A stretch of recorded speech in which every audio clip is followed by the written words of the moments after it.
Hello, everybody. Welcome to the Race Select Community Podcast. I am one of the co-hosts, Fernando Rodriguez, and today I am joined by two of my fellow compatriots, Charles Armstrong. Hello. And Ryan Graff. I'm sorry I wasn't listening. What? Hello. We're already starting off on that level. God damn it, I hate you guys. This friendship is over. Fuck it all. You guys are not the classiest motherfuckers out there, man. We're doing it live. Fuck it. No. That's Hello, everybody. Shit back then. So yeah, we actually have a lot of stuff to talk about, amazingly. Because I know, right? A good number of things, not like anything huge, but like a good number of minor things have all coalesced into some. And one big thing. Well, I'd say. yeah. I guess so. If you want to call it that. But yeah, how about we start off? Charles, you want to go? Start off with. All right. So everyone remembers Ouya, right? No. Guys, Ouya. What's an Ouya again? That was You know, a I thing. remember that artist who anthropomorphizes the councils and shit, and he did one with Ouya that was actually really fucking depressing. You guys can actually look on that. Wait, what? Yeah, there's this dude, I'm not even joking, who turns the councils into like humans and shit, and like makes like little funny comic strips and shit, and he did one with the Ouya that's like really fucking depressing and shit. Called Is it Ouya-tan. just I'm like not a even heroin joking. addict or something? Yeah, it's really depressing. I can actually. Is it? Did he just turn it into Sam Worthington? No, he turned it into like a little child and shit. And then you got like the PC, which is like this giant fucking Hulk. And shit. It's so weird, and it's like really just funny. And that's like the only thing that I remember from the Ouya. Okay. Aside from it being Yeah, like really so, fucking tiny as shit. Ouya was the bullshit. Was it Kickstarted initially? Yeah. Yes, it was. I believe It so. was like one of the big first like Kickstarter things. It was where- that and the Oculus Rift. Yeah, it was an Android-based console. That was supposed to be all about like, oh man, this is going to be the console for indie games. All the indie developers are going to get on it. And it's going to be great. It's going to put all Well, the because other it was like consoles out. Android based and all that shit. Like it was supposed to be a thing that it would connect the living room console and all that to your phone and all that and everything. Yeah, and big surprise, didn't really work out. I can't imagine why. It kind of the shit the bed at the second it launched because it was like $100. Yeah, it was $99. It had no games out for And it. that was the biggest problem, was that it had nothing. It had nothing except, what was that one game? Was it Tower Watch? Towerfall, yeah. And Yeah, which that came you can out on get on Steam most and things. all the other things, so it's like, oh, well, fuck. The only game that I don't think has come out on anything else, I'm not exactly sure, is The Amazing Frog, which I want to play really bad. Which is actually fun. I do I'm actually... sorry, The Amazing Frog? I'm sorry, what? There's a game called The Amazing Frog? Yes. What is You that? can't just say The Amazing Frog, you have to say The Amazing Frog, because it's got a question mark at the end of its name. I actually have a friend who does own an Ouya, which is weird. Yeah, okay, so Ouya kind of shit the bed in itself. Yeah. Not really a success. From what I understand, sorry to cut you off. From what I understand, the people that I've seen who own an Ouya, they use it as an emulator. Yeah, that's what I was going to say. It's Like, that's basically the just big thing. Also, if I remember correctly, one of like the main Ouya people, like when it came out, like posted like a Twitter screenshot of them playing like I think it was Super Mario World on it, and this was posted like #free the games. It's like, so you just openly admitted your console is for pirating. Pretty much. Isn't it like emulators are like, fuck it, yeah, do that. We don't really care, kind of thing. Yeah, in some cases. I think Nintendo cares. I think everyone else. Nintendo are dicks. I mean, come on. Wait, did it? I know what you're saying, but like most other people have just been like, oh, we don't really support it, and then Nintendo's the ones who are like, hey, get that shit off out of our face. Wait, I forgot. I don't remember. I don't think. I'm not sure if it was Nintendo, but wasn't there like a thing back in the day, like a Quark hearing or something, where it was like, if you own this game previously, you can legally emulate it, I guess. The legality is. I do not remember any specifics of that, but Yeah, that sounds like I don't something that remember. could have happened. But yeah, okay, so Ouya, a lot of fanfare, big surprise in the gaming world. Something with a lot of fanfare didn't turn out to be what everyone thought it was going to be. Yeah.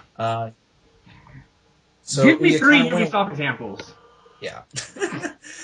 Ouya kind of went away for a while, and now it's come out that Razer, The ones that make Yeah. fucking like Gillette. controllers and And keyboards PC. and shit. Yeah, for the PC.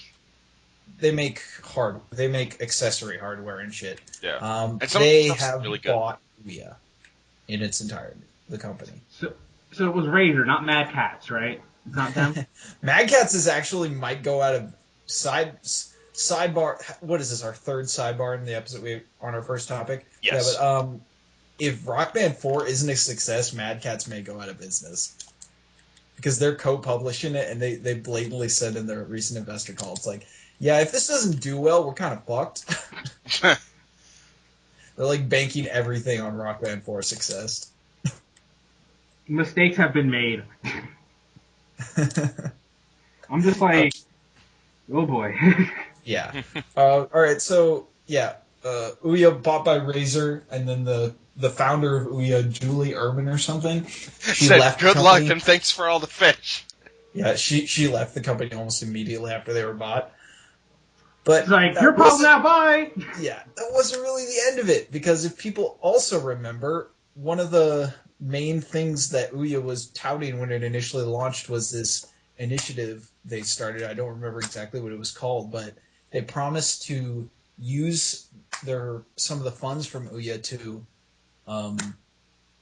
pay indie developers, or like use grants as a grant system essentially to get them to basically make games. And the thought is, if you make games, then you have it first on the Ouya, I would imagine. So turns out a lot of people signed up for it, and Ouya didn't really pay a lot of that money, so people were kind of left out in the cold. But Razer has come out and said that they will pay the money to these indie developers that was quote unquote promised to them, which I think they're saying is somewhere around $600,000. Wow. Yeah, it was the Ouya's Free the Games initiative. Damn. So yeah, that happened. Ouya gone too soon or gone not soon enough? I would say, why did you even come? Yeah. I don't know. I don't know, man. It seems like the Ouya, from all accounts, was a extreme failure. I am shocked that somebody bought it and decided to pay off their debt. You know what? That's the thing. I'm curious on how Razer's gonna do this. I wonder what the fuck they're doing. Yeah, because it's like, it's not like that, like, you're getting, like, some primo, like, hardware that's never been seen before. And it's not like Ouya has a name, like, real recognizable, except from, like, some video gamers out there who know what it is. So it's a very, like, weird move on their part. Well, what I would imagine is Razer thinks they can do the same thing, just better. So they're going to take the pre-existing like structure of the console and the whole concept of a cheap Android-based console, because those things are, I don't know exactly how they're doing for like Amazon for like with the Fire or whatnot, but they are a market nowadays, and Razer is one, if anything, to capitalize on any sort of market. I guess. So I assume they're just going to have some kind of just Android-based console, but I doubt they're going to keep calling it the Ouya. Right? Yeah. Yeah, I don't know. Maybe they can do something with it. I honestly don't know, really, because it's a weird concept, because it's like, we've seen a growing support for indie games in, just regular, like, consoles, with the Xbox One, with the PS4, and with PC, so I'm just wondering, where is this market for, like, just indie games out there? Hey man, if you can give something to parents that basically say, hey, it plays Minecraft, and they can give it to their kids, and it's like $100, and they'll buy it. Yeah, I don't know. I am gonna be interested in how this actually works and what they're gonna do. And yeah, I would believe that they're just gonna either rename it or some shit, or I don't know, upgrade it or something. I have no clue, but I'm honestly interested to find out. So it's gonna be next season on Pimp My Console. I don't know. What the hell are they gonna do with this? So, I think we've exhausted the Ouya. I think we should move on to our next story, which is... Which is... Oh, yeah. So I think we'll mention Sony announced a vote to play feature coming to PS Plus that will allow PS Plus members to vote on one of several games that would be added to the next month's Instant Game Collection. Cool thing is that the runner-ups of the voting system will actually get a discount as well. Yeah, it's a really, because I don't think anyone's been necessarily necessarily satisfied recently. I doubt anyone's 100% satisfied with the games that Sony has been choosing for its PlayStation Plus lineup, especially for the PlayStation 4. So yeah, it's a cool that they're introducing something like this. And anyone who's thinking right now is, oh, we can just choose like Uncharted 4 and then they'll give it to us. No, they give you a small list of like 4 to 5 games. Yeah, 4 to 5 games to choose from. Which is, I don't know. I want to see, like, it's an interesting concept, but if it's just going to turn out to be like, oh, we're going to choose a bunch of 4 shitty games nobody's ever heard of, then it's like, what's the point? But hopefully we get better selections, and this can lead to, because I know there's been a whole initiative lately with people being dissatisfied with the PlayStation. Not only just that, but with like PSN connectivity issues they've been having due to hacks and stuff like that. So hopefully this will earn some goodwill with the consumer base. Right. Yeah, hopefully. Speaking of PS Plus, though, there are a couple of games mentioned. Charles, do you want to take that over? I am not in a position at the moment. Oh, you're not? Do that. All right, then we'll do that later, I guess, because I don't have it here either. But I will mention one game that has been The Witcher 3's next and last free DLC is New Game Plus. Yay! And actually, that was something that people were talking about. Like, I think it was like the second or third week that it came out. It was like, when are you gonna add New Game Plus? They were already saying, oh yeah, no, they're already there. Because there were people that looked through some of the files of some of the DLC that was already released and saw, oh, they're releasing New Game Plus.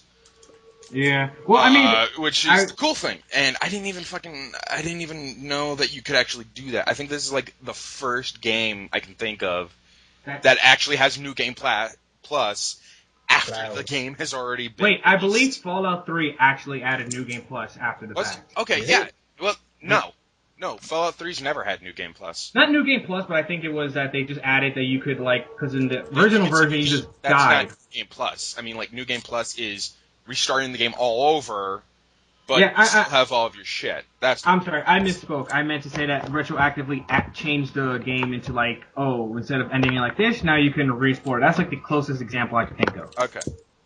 Alright, yeah.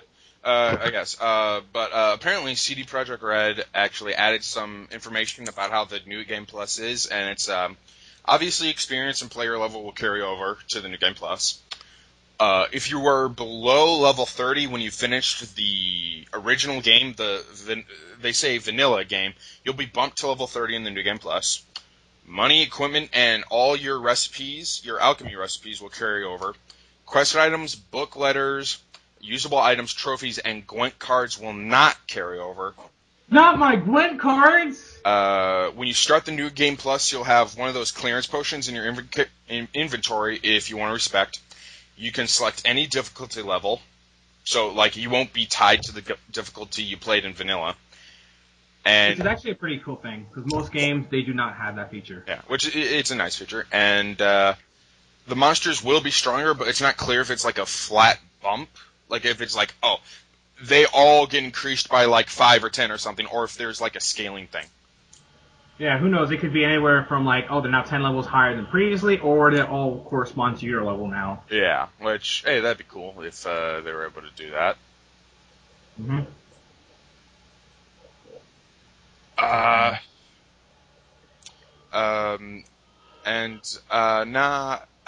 It is interesting that they're able to do this, and it's nice that they're doing this because this does give me replayability for The Witcher 3, at least until they do the expansions.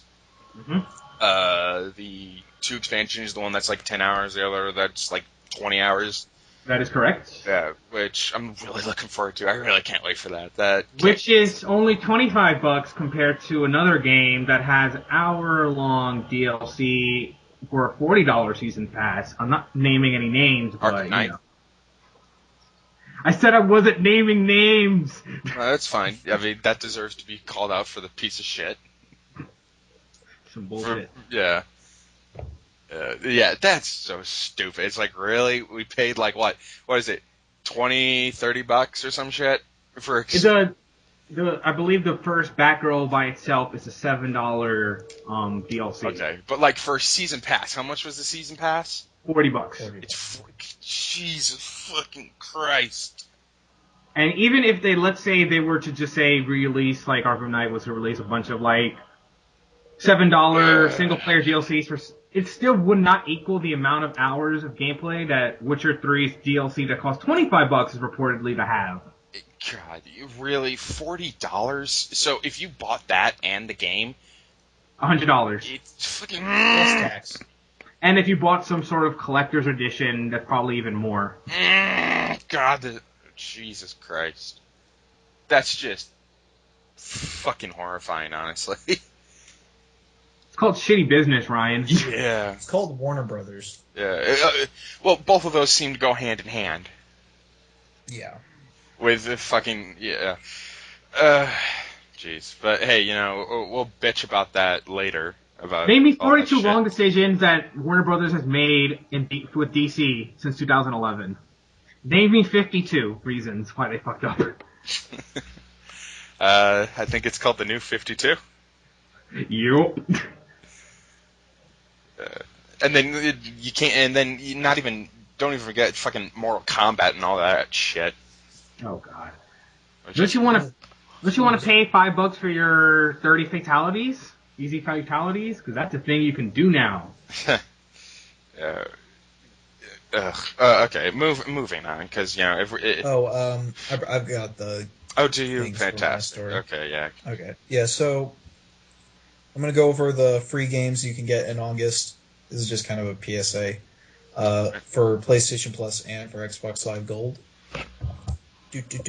So if you have a PS4 and you have PlayStation Plus for August, starting on Tuesday, I believe it would be August 4th, you can download Lara Croft and the Temple of Osiris, which is the top-down kind of bullet hell shooting thing. It's the sequel to Guardian of Light. Mm-hmm. Which I heard was pretty good, so. It was fun. It was good. It only takes like 2 to 4 hours to beat, but it was fun. Sorry. Also, Limbo and Sound Shapes and Stealth Inc. 2. If you have a PS3, you can download Sound Shapes, Stealth Inc. 2, God of War Ascension, and Castle Storm. If you have PS Vita, you can download Sound Shapes, Stealth Inc. 2, and Castle Storm. I do like how they choose probably the worst reviewed God of War to put on there. Yeah. I'm like, even me, like a big God of War fan, I played all the God of War games except Absolution. Yeah. Absolution. Is that not? I think it's Ascension, yeah. Okay, was it Gears of War that was Absolution? Because I always get those two confused. That was Hitman. That was it. Damn it. Jeez. Didn't Gears of War was Judgment. Damn it! All those games just blur together to me. I don't know why. That was weird. That was a weird fuck up. For Xbox One, for starting on today, August 1st, you can download Metal Gear Solid 5 Ground Zeroes. Which, and hey, then on that'll help you August, with the new Metal Gear Solid 5 coming out. yeah, it comes out in September 1st, so this would be the month to get it. I do find it funny they put the Metal Gear Solid 5 demo out for everybody. That's nice. Yeah. I think PlayStation did that was it last month or 2 months ago? They had Ground Zeroes for free as well. Might have been 2 months ago. Yeah, it might have been probably 2 or 3 months ago. Yeah, so both of them basically giving you a chance to get it for free. A lot of the Xbox Live Gold and PlayStation Plus free games tend to overlap more than not. Yeah. Yeah. And it makes sense what studios would be willing to give away free. Quote unquote free. Yeah, so from the 1st to the 15th, you can download Metal Gear Solid 5 Ground Zeroes, and then the 16th to the end of the month, you can download something called How to Survive Storm Warning Edition. It's got a zombie on the front, I think. I have no idea what the fuck it is. Yeah, another zombie game. And if you have an Xbox 360, from the 1st to the 15th, you can download Metro 2033. And from the 16th to the end of the month, you can download Metro Last Light. So, get both of the Metro games. Not the Redux versions, keep in mind, but hey, free games.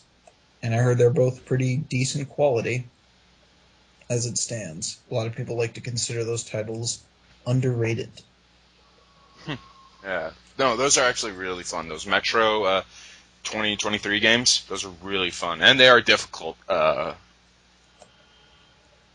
Once you start upping the difficulty, they get really fucking hard. So yeah, I've heard. It's like they give you 2 clips or something. Yeah. And then 20 enemies. I'm not going to go into my disappointment with Metro 2033. Folks, this is called an inside joke. Yeah. So we'll move on. I don't think it works if you tell them what it is for Mando. Yeah. So we'll move on. So apparently 2K has announced Mafia 3 and will have a full reveal on August 5th. Oh, snap, y'all. Mafia 3. So, by the time this comes out, because, Wednesday is the 5th, so by the time this comes out, they'll announce it.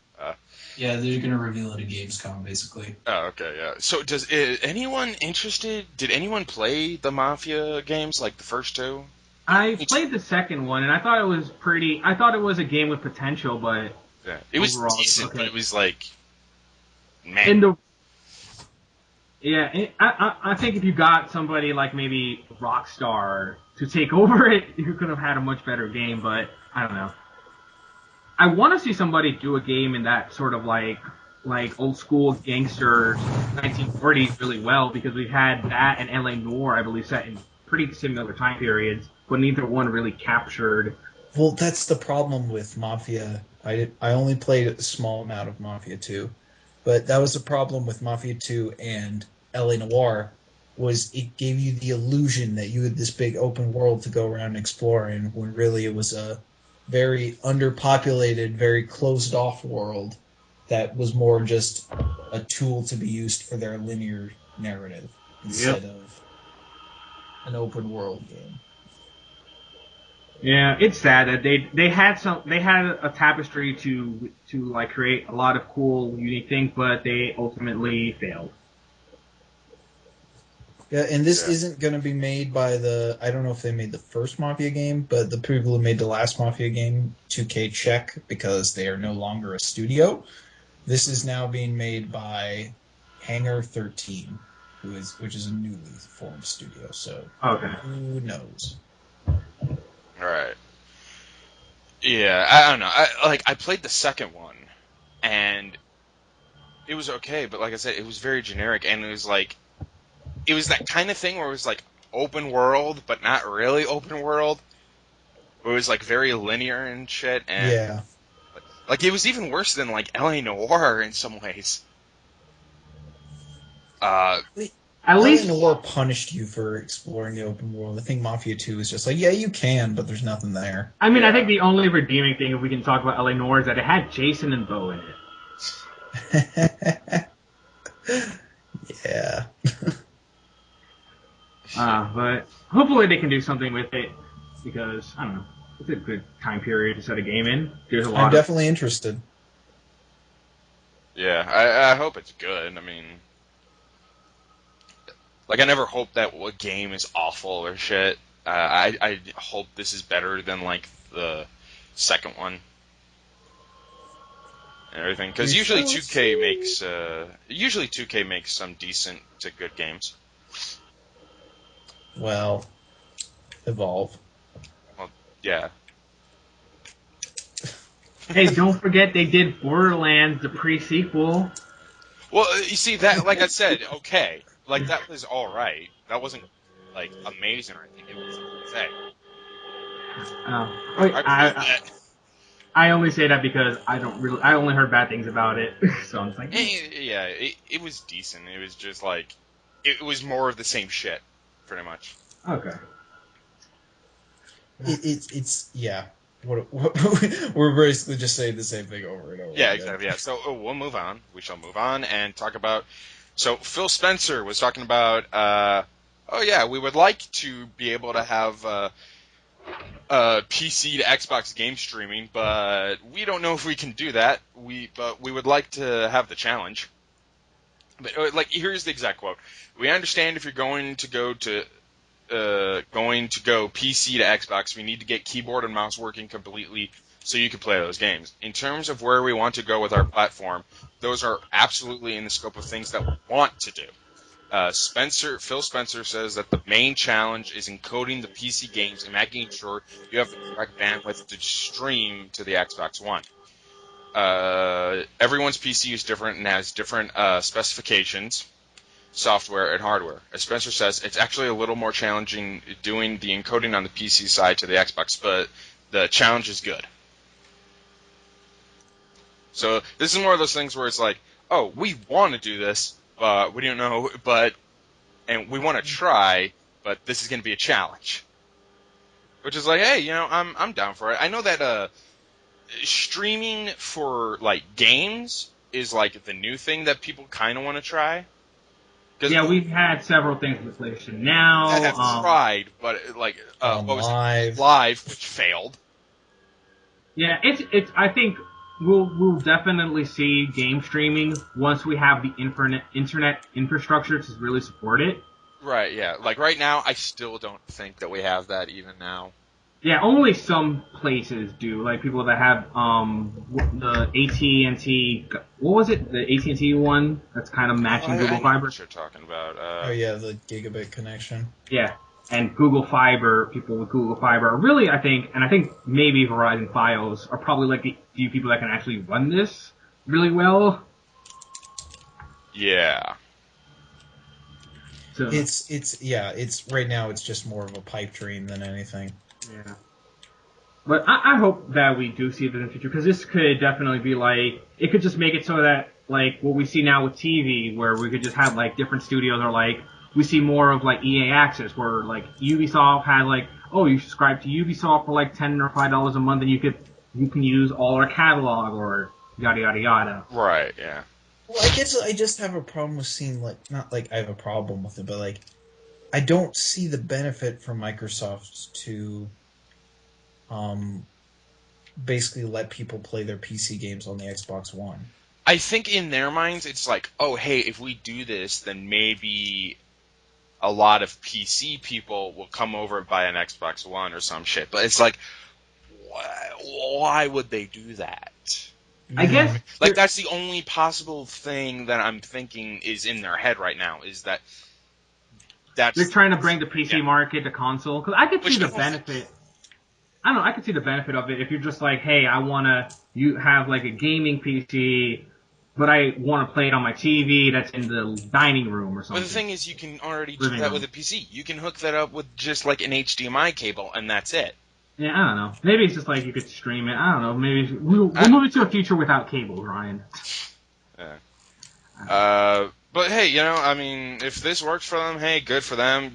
That'll be a thing that will probably be a nice feature on the Xbox One, which I highly doubt this would be the thing that would, like I highly doubt this would be on the Xbox One. I would guess if I had to. The Xbox 2. The next console, the Xbox 35920 Infinity or whatever. Ryan, their fucking names are. It's gonna be the Xbox 2. They really just These want to fuck with guys the- like must have hired the guys who named the Final Fantasy games for fuck's sake, or like the Kingdom Hearts games, because it's like, god damn, guys, you. They hire Japanese people to make their name their games, Yeah, but exactly. just in Japanese, and they translate it poorly. I actually like. I don't know if you guys were following it when it before it was initially announced, but one of the rumors like the name like because Microsoft registered a fuck ton of names right before the Xbox One was announced, so it seemed like it was just kind of a crapshoot right before it happened. But I really liked names like the Fusion, Oh yeah. like the Xbox Fusion. I was like, yeah, fucking It's bring just Fusion It's Frenzy like, back. fine, all right, that sounds good. So it's like how the Wii was originally. I don't know if the code name for it was Revolution or that I was think like. it was the Revolution. I'm like the Nintendo Revolution would have been a much cooler name for your console than the Yeah. Wii. Then yeah. Like every The time now, Wii or whatever, what my happened? Wii U, my Wii's in you. No, yeah, it's just like why would you call your console the Wii? Too many dick references, especially when you have like weird dildo controllers. Come on, guys. Yeah. But yeah, like at this point, this is all just like conjecture and like Maybe. brainstorming and everything. Yeah. Of maybes and stuff. Yeah. But speaking of consoles and shit, game consoles have been unbanned in China. They are now allowed in China, and game consoles have actually been banned in China since the year 2000. Like Yeah, it literally was the year 2000. So it's been like 15. It's been Yeah. 15 years. And the reasoning, and this is I forget who said this, but apparently this was like a researcher. But apparently the reasoning for this was the government thought that banning consoles was the best way to protect Chinese youth from wasting their minds on video games after a parental outcry.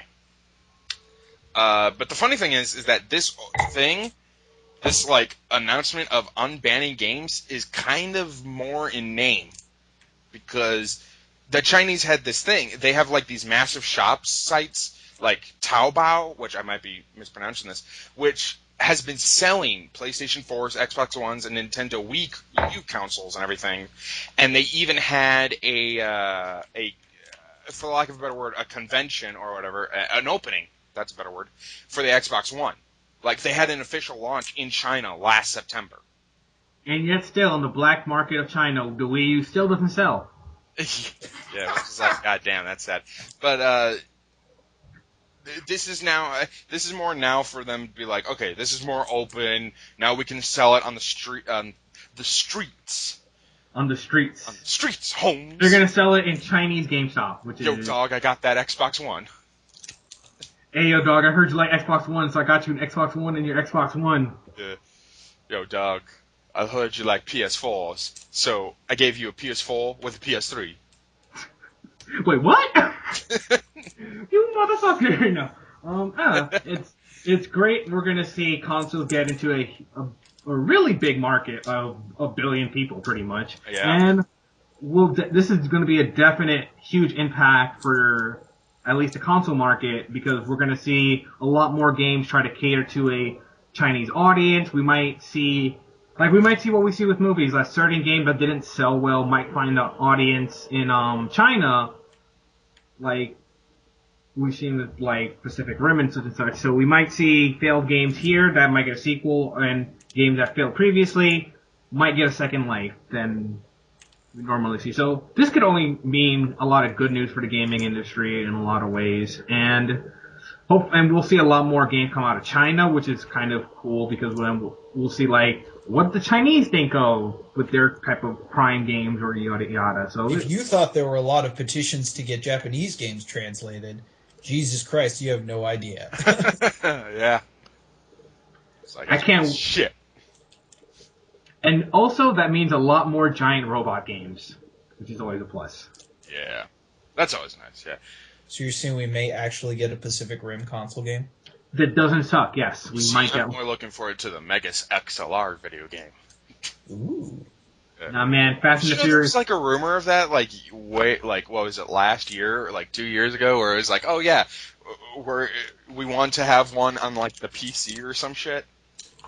Does anyone even know what Megas XLR is anymore? Oh my god. I don't think I think only real uber geek, like the geeky people know what it is. Like, and I that's barely sad. remember the show. The thing I remember the most is the host of Toonami going, "Next stop, Megas XLR." Oh yeah. Oh god. I thought What the fuck are that you was guys an talking awesome about? fucking show.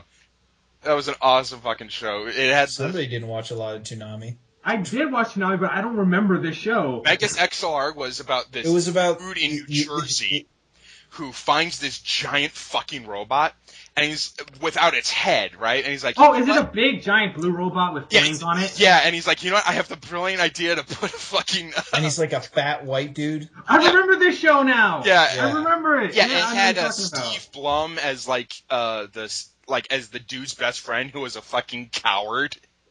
Oh my god, now I have flashbacks. I used to play the game version of that. Oh yeah, TV they show. had really On fun CartoonNetwork.com. Yeah, Yep, I used to play that CartoonNetwork.com. shit in school all the time Yeah. when I was in elementary. Jesus Christ. Yeah, it would.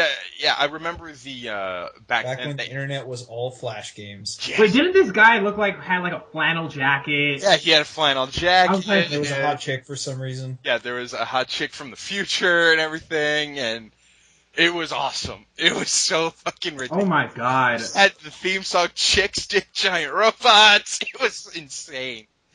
Oh my god. I completely forgot about this show until It was now. Awesome. The creators of that actually made a new show called Motor City, which was badass, and then got canceled after one season.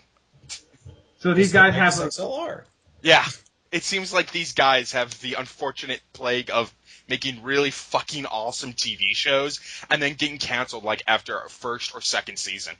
So they're the Kyle Killians of Yes. cartoons. Yeah. I remember Bruce Campbell was in Megas XLR.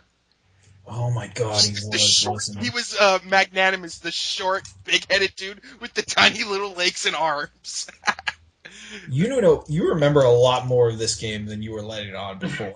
on this show. Oh my god. This show was my pat.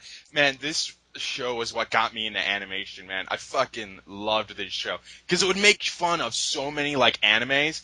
Like, it made fun of, what was that one about, like, the Power Rangers? It was like Power Rangers, but they... Super Sentai? Voltron. No, it was Voltron. Yeah. Yeah. Okay. They made a huge fucking joke about Voltron because, like, they had these Voltron characters that thought the main character was a bad guy because every fucking episode he would destroy New Jersey. Like, he would just weigh it to waste. Like, he would make the Superman from Man of Steel look like the good guy. Well, I mean, it's New Jersey. Did anybody even notice? No. Yeah. There's a great thing. There's a great episode where he needs to go to the DMV and he loses his shit and wants to just blow it out of the sky. Man, You know, that show I good. honestly, I was expecting you at some point. It's like, and this show is the reason why I have a man crush on Bruce Campbell. Well, that's that's one of the reasons I have a man crush on. No, this is just one. This show. Oh my god, Clancy Brown was on this Yeah, show. Clancy Brown was in it. Yeah, Jennifer Hale. Jennifer Hale, Stephen. Peter Cullen was on this show? Oh my god. Yeah, it was a great show. It was during that time where you had a lot of great shows. You had like Time Squad, Samurai Jack, Powerpuff Girls, Time Squad. Time That's Squad the name of the show. I was fucking trying to brilliant. remember. Dexter's Laboratory. That was when like Cartoon Network had its great stuff. When Tartakovsky was working for him. Yeah, when he was their fucking champion. Wasn't this also... Oh yeah, this was also the time, because didn't Justice League come out 2000, 2001? Yeah, you had Justice League Unlimited. You had the Grim Yeah. Ability. Oh my God, whatever happened to Robot Jones? I remember that chick, Courage the Cowardly. That was one of the ones that like It was so came out right on the tail end, and that was one of the first ones. I was like, I don't know if I'm digging this. Yeah. It's like, what is it? It's like the best age of Cartoon Network was around 2002 to 2005. Around that. Cartoons. Yeah. Yeah, I remember, what was it? They did this thing for their commercials where it was like all the cartoons were in this city and they would all interact with each other and shit. Oh my god, I remember this That was cartoon. the best thing that they did. Because, like, there was one where you would have Megas, the giant fucking robot, race against the Mystery Machine and shit. Yeah, oh man. Cartoon Network was the shit. And then Oh yeah, because we fucked also... up by doing live action crap. So they did the same thing that happened with Saved by the Bell. where it was a bunch of cartoons until Saved by the Bell, and they're like, oh, Saved by the Bell's so much cheaper. Fuck cartoons. Oh, yeah. It was like if they had shitty stuff like what was it? Destroy, build, create. Yeah, something. destroy, build, destroy, some shit. Yeah. Which was awful. And then they had their what was it? Nickelodeon did the same thing with but I think they did it so much more with that whole live action shit because they had the Victorious, they had iCarly, they had Drake and Josh, and they had another one that I fucking forgot. Oh yeah, Drake and Josh. Yeah. Oh yeah, It's the start of all that and then I shit. started watching fucking Fox cartoons every Saturday. You were all about that Sonic the Hedgehog and Kirby. Yeah, Sonic X, gotta go Sonic! Yeah. Oh god. And then they had that weird TMT cartoon, which was pretty good at first until it was like it got really fucking weird. Teenage Mutant Ninja Turtles. Yeah, they had a great. TMNT was great, and then I Yeah. remember I stopped watching for a minute, and And I then came they back, went and they were all bug nuts because they went into the future or some shit. They and went they to were an all wearing, alien. like space armor, and they were like lizard aliens and shit. I was Yeah, like, exactly. You what got the crazy. fuck? And then they had like a rhino like alien friend at some point. Yeah. Yes. No, Yeah. he wasn't even a rhino. He was a dinosaur. He was Yeah. I remember what was it? Transformers Cybertron or some shit. Dude, Transformers Armada was a legit show. Yeah. Was that the one with the mini bots that would Yes, go into them? Was Transformers Armada with the kid that could see the energy around or some shit, or was that something else? I don't. No, that was Transformers Energon. That was a sequel to Armada. Was that the one with the future where they had the kid grew up and then he's like a badass soldier? Yeah, something like that. Yeah. Yeah, it was like he was able to see the Energon and all that shit, and it was like a sequel to Armada and everything, and it was really weird. You know, I just love Do how. you guys like this early 2000s cartoon talk? And then we're gonna talk about Avatar: The Last Airbender. Yeah. And I remember Danny Phantom was actually really Dude, Danny Phantom was my shit. Danny Phantom was really good, and they had a lot of good ideas with that. Like, Well, it built a lore. yeah, it which was so the cool. weird thing about it. And then it had like a pretty cool TV movie with it where he's like, "Oh, you fought your future self that turned into a villain." Dude, I know. It's Well, so they had badass. another one with the fucking with the clown dude, also, where it was like everyone found out that he was who he was, and it was like another movie, and then they made a lot of it was really good. That was again off like the last couple of years when they had really good cartoons on Cartoon Network, and then they started going into the live action shit, and God, that was You know what? I Wasn't remember. Danny Phantom Nickelodeon? yeah. Danny Phantom was Nickelodeon, Okay. but they both had this thing. Nickelodeon and Cartoon Network both had this weird thing where like what is it? Well, it Five. was like Cartoon Network had it for a while, and then Nickelodeon swooped in right as Cartoon And Network was started with, doing like it. stuff like Yeah. Chalk Zone and Oh, Chalk Danny Zone was Phantom. fucking Chalk Zone. I And remember- that shit. Remember, guys, Codename Kids Next Door. Did you know they want the creator wanted to do a new codename Kids Next Door called like Kids Next Door Galaxy or some shit where it's like this global like universal Kids Next Door wants to destroy the Earth because in their eyes adults are an infection. So Hold up. they hire number one to pretty much It's next door, destroy the final planet. solution. Yeah, no, you're joking, but that's pretty much it. Oh, I remember they did a It's Kids. so fucking, and it's really dark because they're like, yeah, number one, destroy the Earth, destroy them all, and it's like, damn.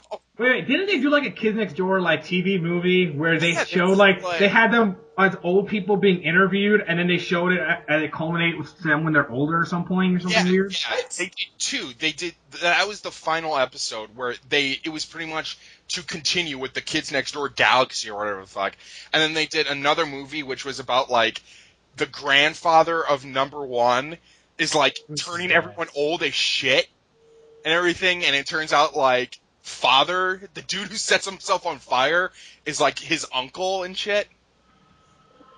This show took some weird ass turns. It got kind of dark in some ways. And then they had the episode of Johnny Bravo where he finally has to come to the fact that he's actually just a loser and crazy person. Did they do that? Because I don't know. Probably at this point. After all All I this shit. remember is the Donny Osmond Christmas special. oh yeah, oh god, yeah, that was weird shit. Come on, everybody, Wang Chung. Yeah, well, shut up, Donnie Osmond. Hey, wait, didn't they do a Courage and Johnny Bravo crossover at one point? I know they did a. I don't know. I think Courage was in something, but I know they did a Kids Next Door with like Grim Adventures of Billy and Mandy crossover. Remember when Billy and Mandy and the weird bear scientist dude was like where they're two? Oh yeah, two- they were. It was the same show. It was Grim and Evil. Yeah. Grim and Evil, and then it was like it just pretty much cut, and it was just Grim Adventures of Billy and Mandy. Yeah. with occasional appearances. With occasional appearances of what was his name, Doc Evil or some shit. Yeah. Oh my God! They did like one of the Evil best. Von Braun or some shit. They did like an awesome for Billy and Mandy. They did an awesome Dragon Ball Z episode. Oh, Yes, know what they you're talking did. about. Yeah, Yes, they did. I think I know what you're talking about. Oh yeah. my god. I remember because I used to watch that episode all the time when it was on TV because that episode was badass as shit. I Yeah. remember the Christmas special episode where Santa became a vampire. Oh yeah. They had fucking what's his face? Iago the bird. What's his What's his name? Oh, it's killing me. He does the weird nasally voice. Gilbert Gottfried? Yeah, Gilbert Gottfried. Gilbert Gottfried played Santa. Yeah, which is so weird. Like they open Chicken up Ball Z. The Dragon They Ball open thing up was the- Chicken Ball Z. they open up the god damn it, the what are the coffin Santa vampires in? They open it up and he comes out and he goes, "I'll swallow your soul." Yeah. So I like how we basically turned a gaming podcast into remember cartoons from the early to mid 2000s. That's all the news that we had, so we might as well just talk for about 20 more minutes about like. No, really there's good one more. stories. Ryan, there's one more big story we need to cover. Was there? Which one? Yes. Oh right, yeah. But wait, I just want to say, Courage the Cowardly Dog was fucking awesome, and it was really dark as shit. I love that show. I am still creeped out by some of the imagery. The Mummy Dude. Return the flash, or You know what? suffer my curse. Do you know what they did? Lady in the Water much better than they did the M. Night Shyamalan. Yeah. Fred! Fucking Fred! You're naughty. And he starts like shaving people and everything. Freaky Fred. Oh my god. Well, the one where where all the villains teamed up to like beat the shit out of Courage. Oh yeah, and like And he they're, like, just in the middle of screams it. as loud as he can to destroy them and all. Well, the best part was the thing I always remember is in the middle of it, like they had like a halftime, Oh yeah. and then like the two chickens come out and literally just they're strumming on guitars, going halftime show, I remember there was halftime show. Or And they what was cut the off. one about the dog? About like the big dog and the cat and everything? Like it was pretty much a message about spousal abuse. and they had one episode where Courage was pretty much facing off the four horsemen of the apocalypse at one Yeah. point. Yeah, or you have Jesus Christ, the one about the undead. Jesus Christ, there was a lot of people dead in that show that were villains. The undead producer who was like planning on eating the Eustace and the wife. Bye, Fantasy Flan. Yeah, bye. Bye, Fantasy Flan. Yeah, oh my god. Bye. And then there was cats. The red cat that was like, yes, good sports, and oh my god, he's such. For a second, I thought you were going to say, and then they had the android Weber play Catch appear in the show. I was like, No, but no, yeah. And then there was the other cat. Memories. There was the other cat that had the white porcelain mask and shit that would beat the shit out of Courage and everything, just out of nowhere. and now we're going to talk about Ed, Ed, and Eddie and Jawbreakers. What's the deal with Jawbreakers? And Ed, love that show. Don't you even get me started, man. The fucking I never got that. I'm like, Got fucking shot. The dude who made the theme song for Ed, Ed and Eddie got fucking gunned down by the cop. what? Yeah, not even joking. Yeah, look him up. Let me see. Ed, and What? Ed. I'm just imagining Andy Rooney. What's the deal with Jawbreakers and Eddie? Honestly, I never got that. I was like, so big that they Yeah, couldn't that's the fit thing. in Yeah, the like, what was your fucking obsession with Jawbreaker? And they were like, 3 times bigger than their fucking heads. you know, honestly, looking back on it, I thought because it was like in the Midwest, was Jawbreakers an allegory for meth? Maybe. I remember that the dude who made it made the show, the only reason he made it was because it was on a bet. Because someone bet him that he could not make just a kid's cartoon without like bringing in any of his MTV stuff, because that was all he worked on for the most part, was like MTV. So someone made up a bet for him, and he was like, you know what? I'll fucking take that bet. Oh my god, Ed, Edd n Eddy was created off of a bet. I don't doubt it, because a lot of the humor from Ed and Eddie feels like Mad Magazine. Yeah, it's like kind of dark. Like when Ed starts saying he's an Oedipus and shit, it's like, the fuck is an Oedipus? And when you read what Oedipus is, it's like, oh, that's a dark thing. Yeah, that's fucked I up. remember, didn't the kid that carried Johnny, was that his name, the one that carried Plank or Plank? Or, Plank, the goddamn plank of wood that had like a simple face. Why did he have to have Plank as an imaginary friend? He clearly had other friends. And then Double T was. I love how you went from Andy Rooney to Mason Verger. Yeah, you've turned him into like Mason which is awesome. Oh my god, Mason Verger in a crossover with Ed, Edd n Eddy. Oh, okay, no, we're done. We're going back to video games. Is it just going to be him raping them? I don't understand the point. We're going back to video games. Okay. Oh my god. I'm going to collect Ed's tears and Did you guys know ever seen. No. remake of the Thundercats for Cartoon Network? No, we're not talking about this. That was a pretty good remake. It was good. It was really good, and it survived for like one fucking season. So was the He-Man reboot that came out before. Yeah. That was also really good. It's Lion-O, what's his name? Mark Willis or some shit. What's his fucking name? Mark. Anyway, he was the same guy who voiced the main character in Batman Beyond, who played Terry McGinnis. And the grandfather from the Cosby Show was the original voice of Panthro. Was he? Yeah. Are you serious? Yep. The grandfather. Yeah. He was Panthro. Will Friedle was his name. He was the one who voiced Terry McGinnis, Ron Stoppable. He was also in Boy Meets World as the older fucking brother.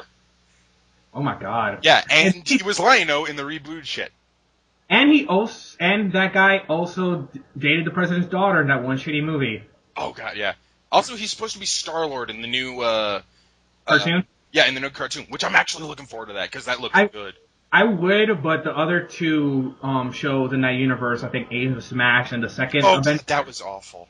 And the second Avengers are pretty bad shows. Yeah. I thought the other Avengers one was actually pretty good. And then, was it Wolverine and the X-Men was good? No. You're thinking of Earth's Mightiest Heroes. They canceled Earth's Mightiest Heroes and made a second Avengers show, Avengers Assembles, which is pretty shitty. You know what was a really good show?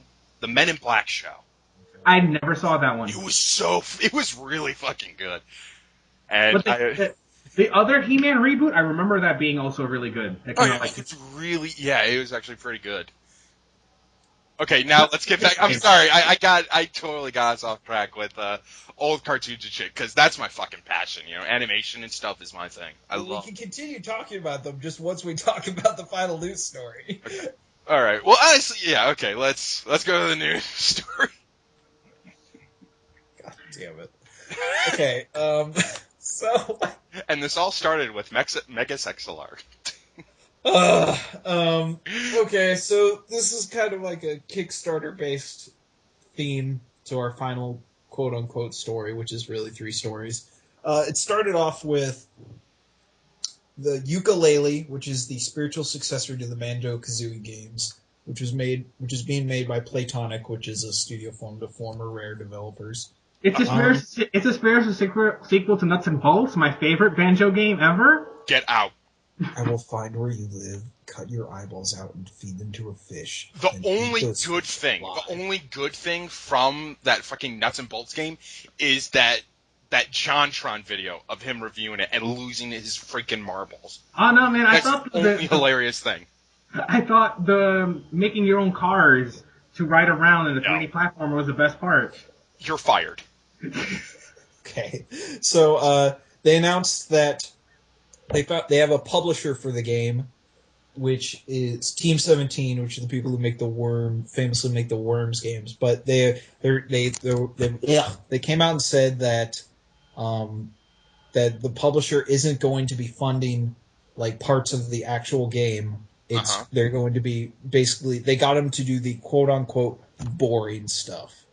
And what does that entail? The boring. That entails stuff like, this is a quote from which I did help kickstart the game, so I actually got this backer email. Okay.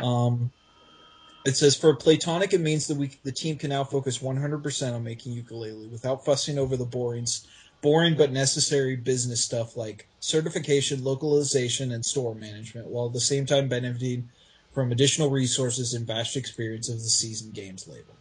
Uh-huh. They're basically just going to they're going to focus on making the game, while Team 17 can do all the other stuff that is required for releasing a game. So basically, they're giving the Yooka-Laylee developers free reign to do development, and they're just going to take over all the outside publishing stuff to get it. Outside publishing, distribution, all that crap. Okay, that's fine. That actually makes them.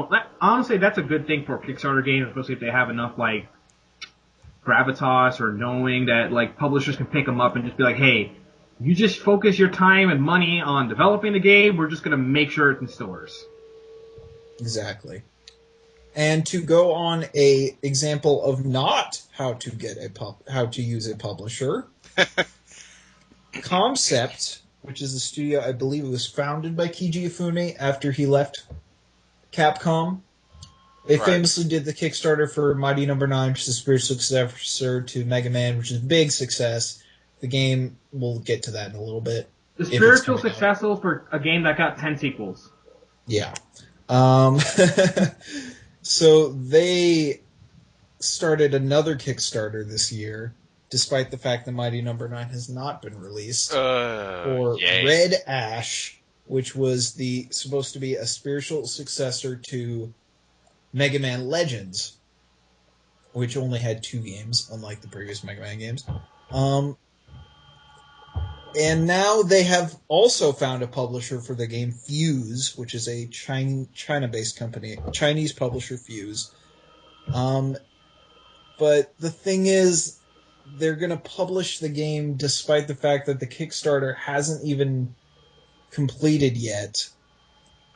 The Kickstarter has yet to be finished, and they have said that which the Kickstarter currently right now is sitting at $487,218 of its $800,000 goal, with 46 hours to go, so likely not going to be finished. Yet Fuse has said they are going to publish the game regardless of if it fails on Kickstarter or not. So people were wondering, so what are you going to use our Kickstarter money for if it succeeds, Concept? And they essentially said, oh, we don't know, right? We're not at liberty to tell you right now, so we'll let you know later.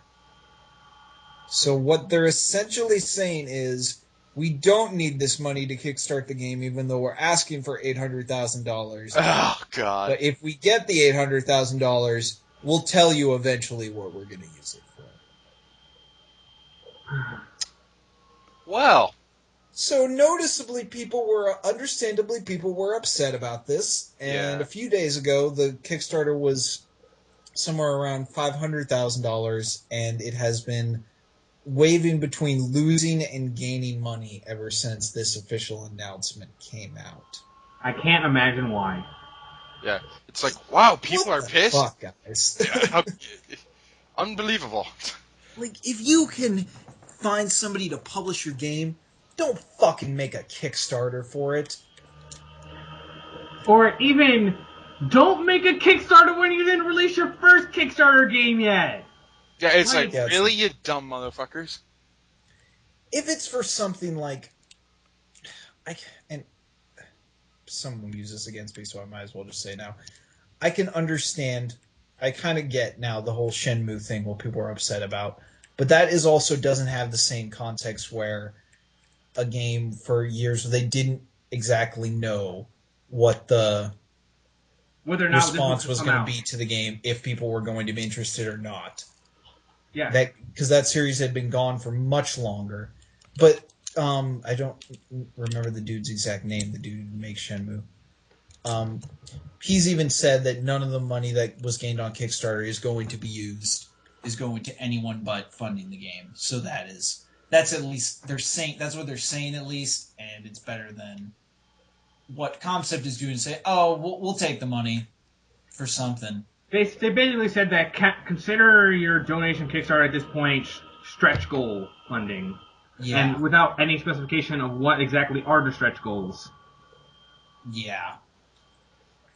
Like, that's the thing, is, like I was just saying about the Shenmue thing, is like, you could have done this. You could have had a Kickstarter and had a publisher if you had done your messaging right, or if you were clear about what is happening. Right. What is happening right now is, oh, here's another game. We haven't really the game that you guys kickstarted before hasn't come out. Well, we want to kickstart another game. Oh, but we already have funding to make it. We just kind of want your money, though, but we're not going to tell you why we want your money. Which is like, Jesus Christ, guys. And you really expect people to just pay for all of your shit? I'm like, there are some Mega Man fans out there, but there's only so much you can abuse them before they're like, really? I'm just like, this seems such a shady business practice, and like, especially because they're like, oh hey, and then right before that they announced, oh, and Mighty Number 9 is now going to be released in 2016. Oh no! They haven't even announced that. That is a report. It was started because officially Mighty Number 9 is still scheduled for a September 15th, 2015 release. Yet a bunch of reports from retailers started coming out listing the game as not being released till 2016. And now Game Informer claims to have gotten inside information that says, yeah, the game isn't going to be released until 2016.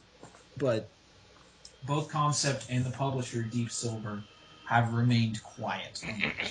Which honestly, like, if they haven't spoken out about this, especially after it's gone with all this bad press at this point, to just say, no, it is coming out 2015, it's probably coming out in 2016. Well, that's the thing is, even the whole reason that people were going, I don't know about this Red Ash Kickstarter, is they were saying, oh, the only reason we're starting this is because we're already done with Mighty Number 9. It's just going through bug testing and other stuff right now. So we can start working on another game. But now if it's not coming out till 2016, what the fuck, guys? It obviously wasn't done. And especially because I've heard other stories that people that have played Mighty Number 9 at this point has said that it's not very good. Yeah, that was the early word from some of the beta release. Especially because didn't they just radically change the art style? Well, like when they initially announced the Kickstarter, they had some concept pictures, and it was in a 2D art style. And then when they actually started making the game, it was in a 3D art. It was 3D, and people were not exactly gung-ho for that. Well, yeah, because I remember I saw some of the 3D art style, I'm like, wow, this looks like some shitty fan drawings. Like, it really is like, come on, man, like, how are you gonna treat people like this and expect them to, like, buy your games or just, like, go with it? Like, I'm surprised that that Red Ash has as many Kickstarter backing as it does at this point. Yeah.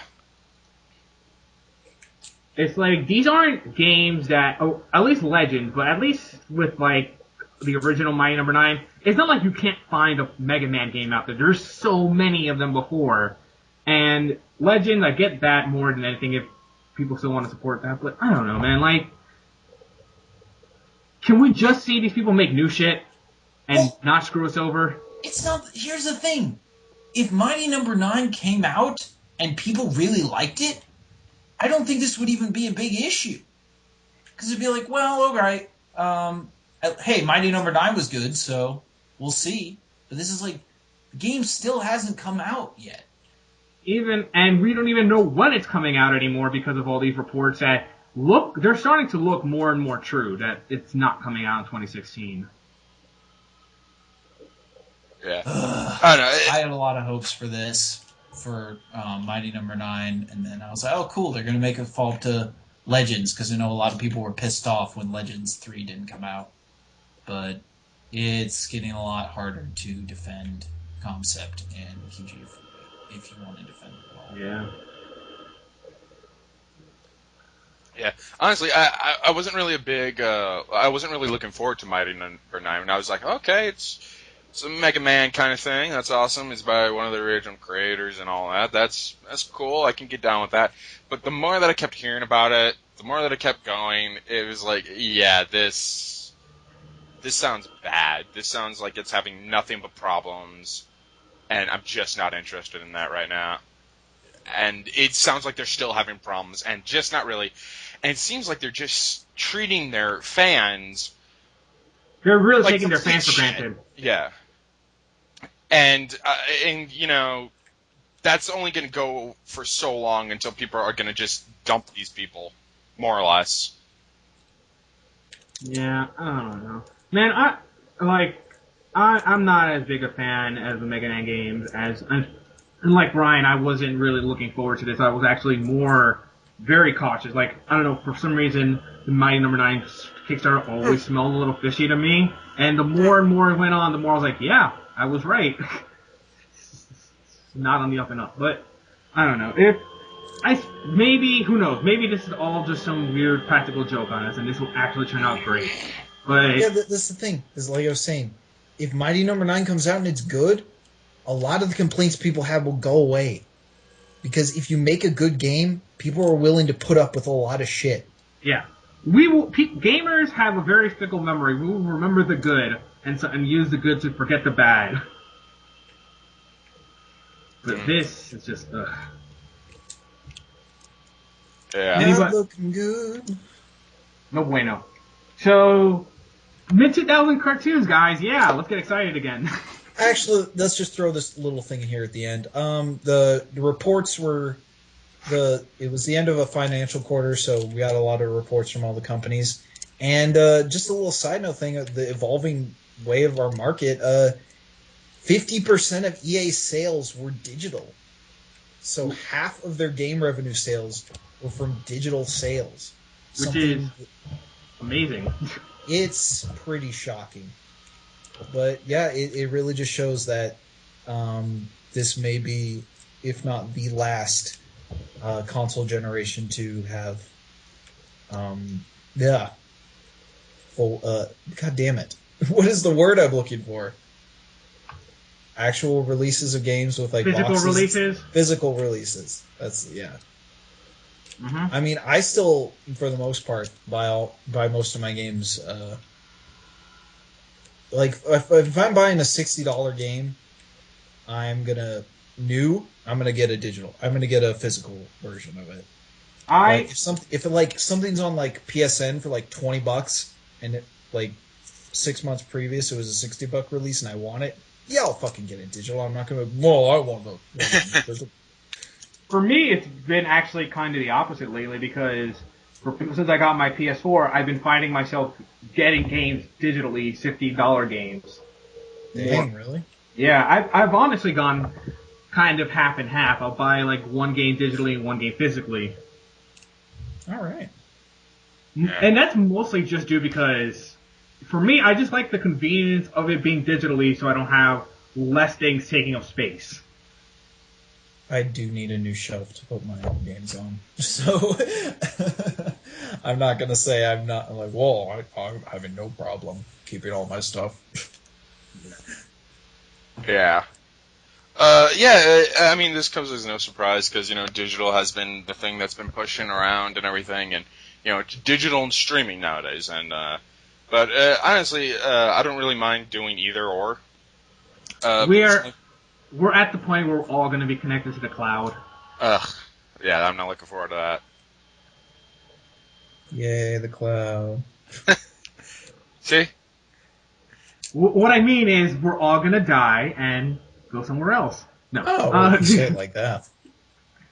We're gonna recreate the season of Leftovers where everybody dies. No, We're gonna die, but then we're not gonna die. We're gonna come back to life, and we're gonna become spirit detectives.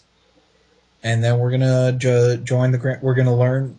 We're gonna train with Genkai, and then we're gonna join the Dark Tournament. Wow, Yu Yu Hakusho. I was like, what are you referencing? Wow, yeah.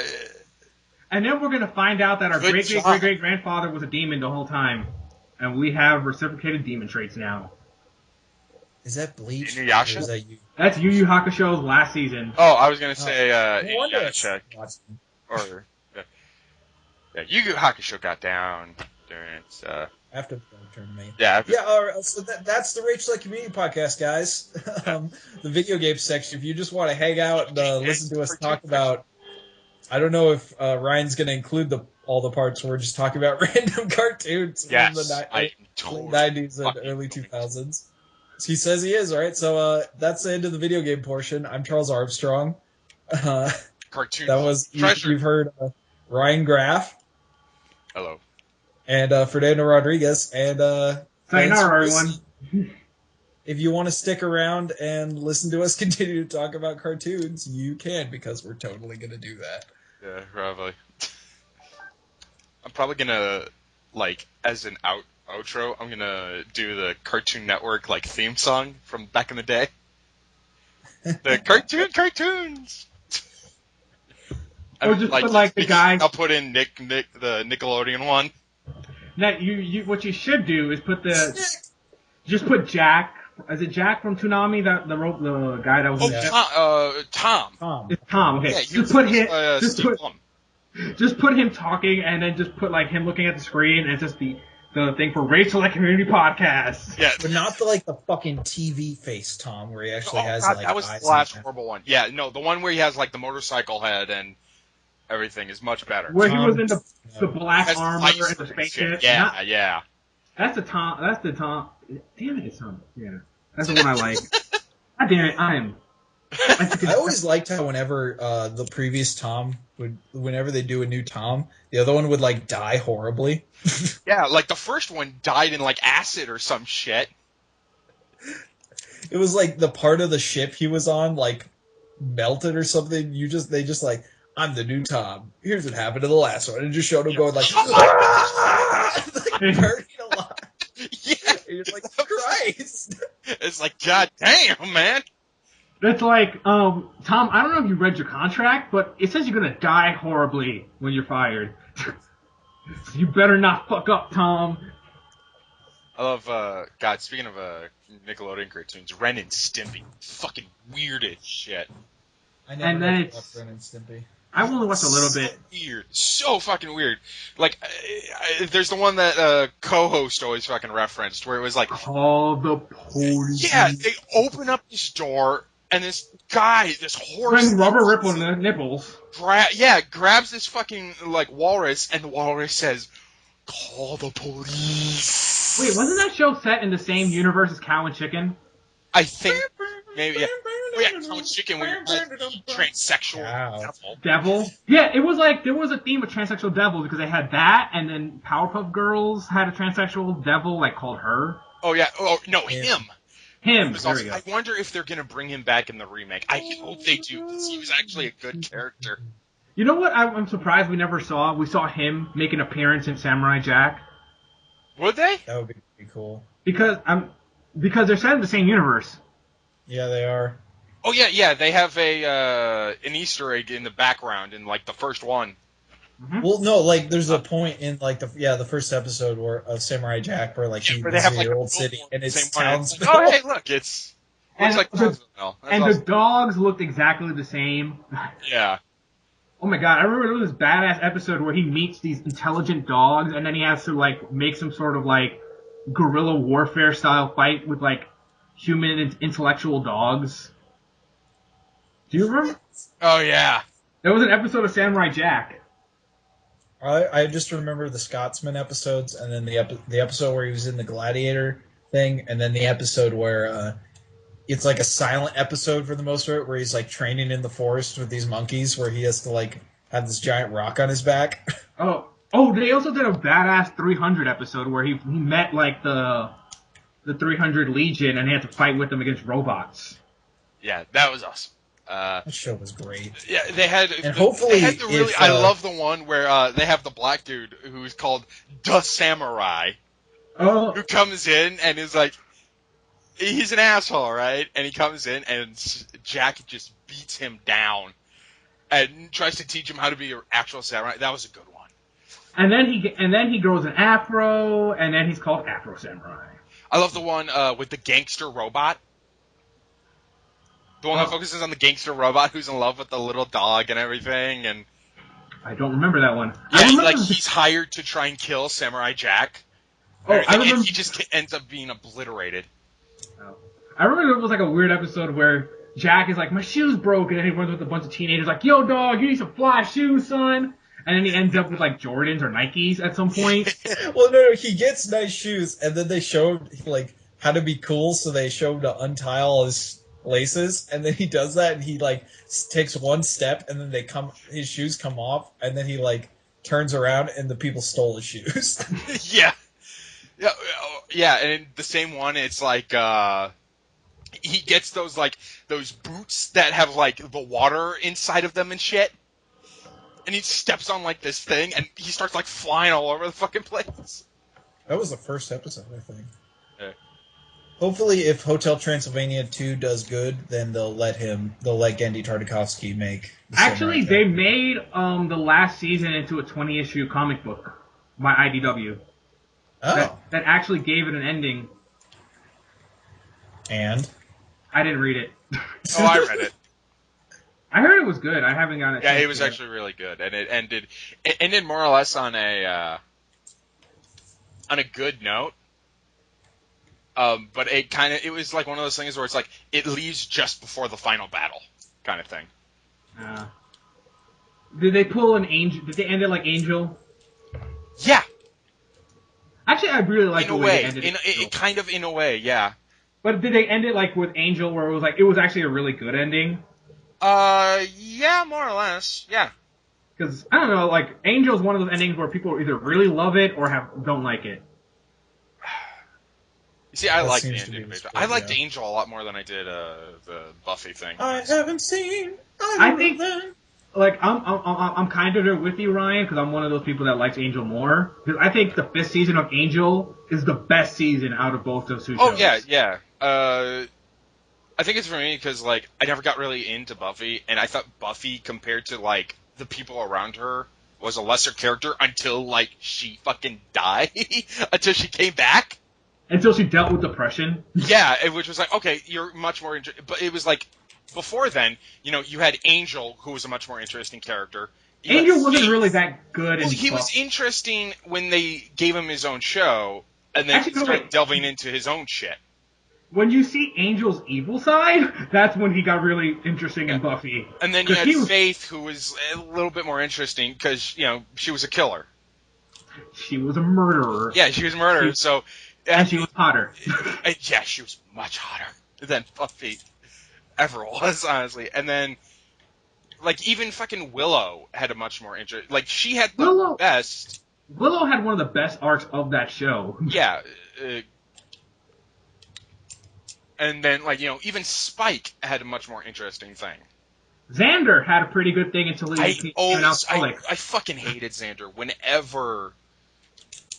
The second and third, whenever Angel was involved, it was like, oh my god, I know you want to tap that ass. Get over it.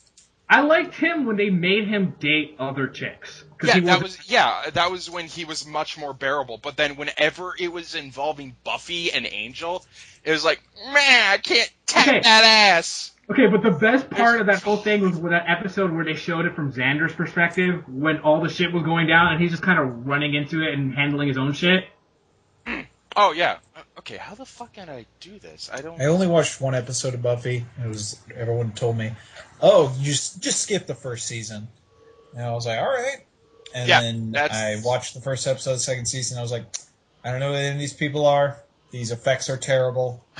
I'm not going to watch this anymore. I did the weird thing where I watched Angel because they used to show it all the time in the morning on TNT right before I went to school.